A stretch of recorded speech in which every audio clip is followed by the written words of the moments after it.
I recommend this sport to anybody. I think this sport is probably one of the only sports that welcomes any kind of person into the sport. It brings all types, from lawyers to policemen to bricklayers to just a labourer on the street. Never ever ending learning curve.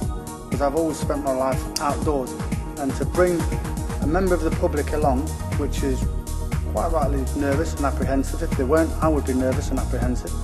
But then introducing them to our sport, meeting them, relaxing with them, and then taking them up, jumping out of an aeroplane and landing safely with them, and then they shaking my hand or giving me a hug saying, "Chris, that's one of the best experiences I've ever had in my life."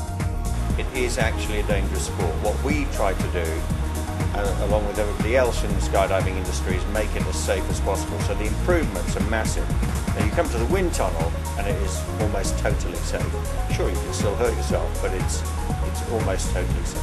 I guess people call skydiving as an extreme sport.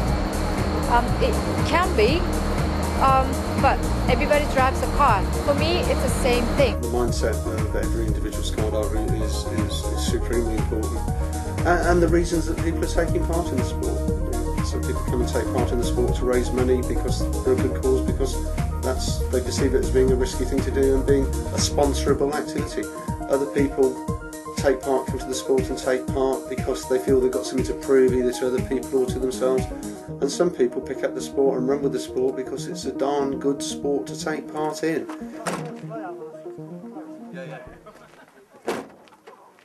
My name is Chris McCann. I'm the CCI, which is the club chief instructor of Sky Dive Airkix. I got appointed here in January to try and turn the centre around. I've got around about 7,000 jumps.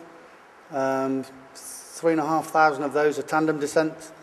Probably 2,000 of them or more are accelerated freefall descents, where I've been teaching guys how to skydive. And I've been in the sport around about 15 years, and previous to that I'd done 14 years in the 1st Battalion, the Parachute Regiment. AFF is abbreviation for accelerated freefall. That's the fast-track way of learning skydiving. The canopy control lesson is a very big lesson in any part of any training, and we're continually looking for ways to improve. And one of our ways at this centre, we have a big map. It's a big map of the area on a carpet, and it's about 5 to 8 metres square, and it's got a picture of the surrounding area embossed on this carpet. And we actually get the students to walk around on this map. So we say the windsock is pointing north to south, and where would you exit the aeroplane? Okay, walk up to where you're going to exit the aeroplane. Okay, so talk us through the skydive. Does it talk us through the skydive and the pull? Okay, right, now talk us through your flight plan. So I would go to my holding area. Okay, so what height do you leave your holding area? And we talk them, and they can talk us through as they're walking through on the big map. This thing here is what we call a training vest, and you can see there's a pad on the right-hand side and there's a metal handle on the left-hand side.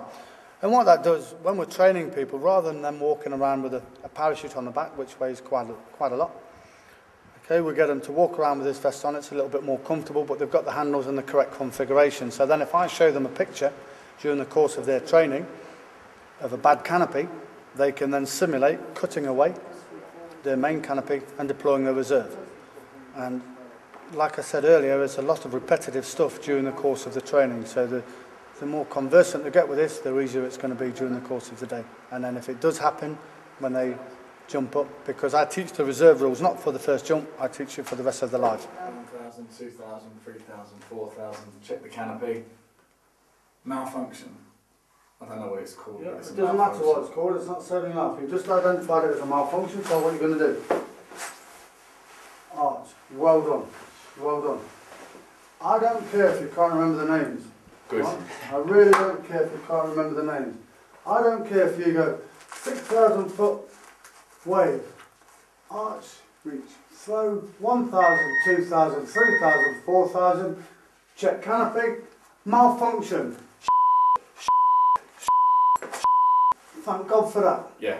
I don't care. Fine. What I'm looking at is how you're pulling the handles and you're identifying that it is a malfunction. Words don't mean anything. The words don't save your life. Actions that save your life. And we all have, you all maintain your equipment for starters. You've got to have the best maintained equipment. Your reserves and everything all have to be packed within 6 months, every 6 months, and checked by an advanced packer. Your safety in the air, with the amount of jumps that I've got now and instructing and stuff, it comes completely natural to me. But everybody's looking out for each other at the same time. You're part of a club, a worldwide club, so everyone's looking out for each other. But it's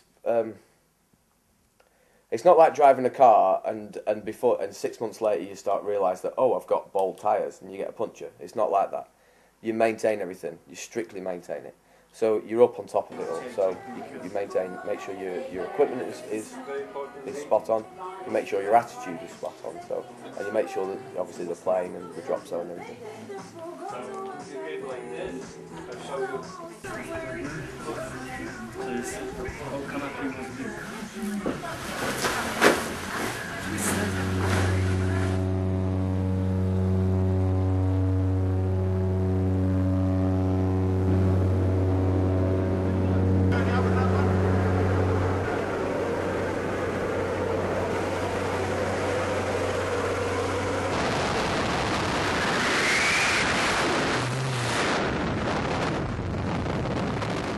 We've proven that if you want to do AFF, then definitely come and do wind tunnel flying as well. So if you do, sort of 8 levels of AFF, you've probably got about 5 minutes of free fall. Well, you can do 10 minutes of free fall in here well before breakfast. So it makes absolute sense. Do an hour of free fall. You will be so comfortable in the free fall element of your skydive that you don't have to worry about all those things, how am I flying, and you can concentrate on the safety and opening the parachute and then under the canopy.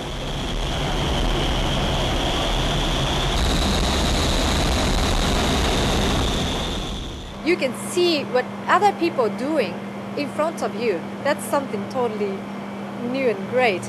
If you see the sky, you can't see what they are doing up there. You have to see the video, and then you don't have the opportunity always. But you always see what others doing. So that's the first thing. And then once you're in the tunnel, you can, like I say, you can focus on what you're practicing, and then you don't need to pack and then go up again. You can shorten the practice time. You can maybe fly 10 skydive worth in 10 minutes. It's massive. 10 jumps in 10 minutes. So you can learn much quicker by looking at other people practicing the same thing in front of you.